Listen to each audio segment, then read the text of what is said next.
not shifting my hip. Okay? The next step is I'm going to step up my foot without trying to move my hips at all. So my hips are going to be trying to be glued in that one spot. Okay? Okay? From here, we're lined up, knees are behind me, not underneath me like this. Okay? Stepping up my foot without moving my butt. Okay? Get that foot set up, my foot ready to drive in that direction. Okay? Hips are still body still lined up behind them. Now my hands are going to go in line.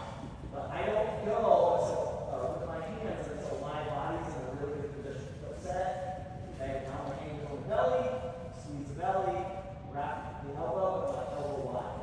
Okay, face them again. Okay, so the cheat code here is making sure weight's on his hands. Head's looking away. Get some pressure into his head. Right now, I'm gonna put more weight. So right now, watch me go like this.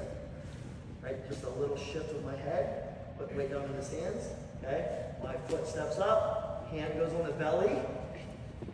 Next cheat code. This is his belly button. Okay, my palm.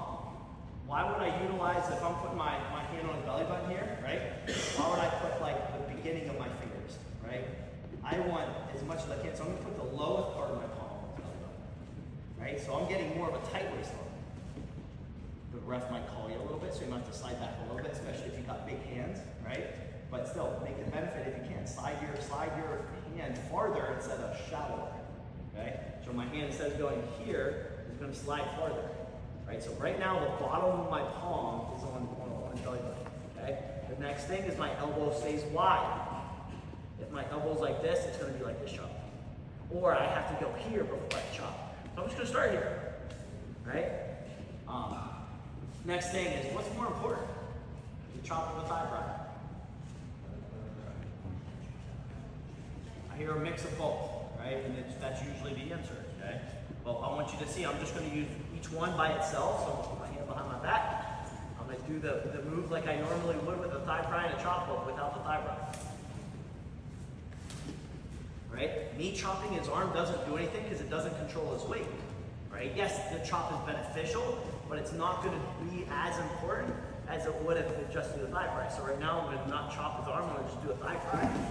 And I'm able to control, put a lot more weight on his arm. Obviously, yeah, if I chop, it's going to benefit, but the importance of your thigh pry, and that's why I don't want to see this.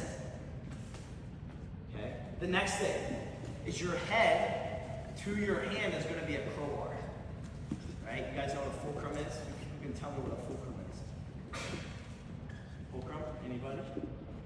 Anybody? Fulcrum? Who can describe what a fulcrum is? Pivots. Place where something pivots over or could fold, right? But yeah, it's going to be a place where something, like seesaw, right? It's going to pivot over that one spot. That's the fulcrum right here. His body's going to be that fulcrum. My head to my hand is going to be like the seesaw. I'm going to pivot over his core, okay? But it doesn't pivot over it if my head stays up here. So if I try to pry his leg out, and I just go like this, my hand doesn't really go out far, okay? But bring your knee really far in. Imagine if my hand's on the inside and I bring my head down to the mat, look how far that can pivot up in the air, right? So the biggest thing right now is I'm going to say, if you can't do this, I'm going to tell you to headbutt the mat, right? So my hips are behind him, my legs set, hands on, I'm going to chop and thigh pry, but I'm going to headbutt the mat. Okay? And you can see how much more pressure. If I try to pry it without taking my head to the mat, my head stays up here. Look how much I only did that. And you can see he didn't really fall down.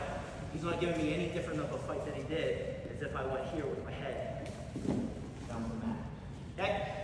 So, last thing is just add a little pop to it. Right? Some of you are going to add this pop and you're going to follow your hip. Go like this, which isn't the end of the world, but I prefer being less risky. So don't chop and go to your hip.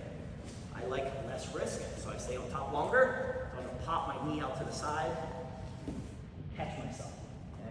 We're ending with my head across. He's not fighting me over here. He's not going to try to get out over here. If he tries to get out right now, it's going to be that way. So I'm going to bring my head back this way. Right there. One more time, full speed. Hands down, knees back, body over top. Boom, lay my head down, put the weight on his head. Step foot, belly, hand goes a little farther than shallower, right? I want farther. Elbow wide, then the thigh pry while I headbutt the mat. Head finishes across. Let's go try it. 1, 2.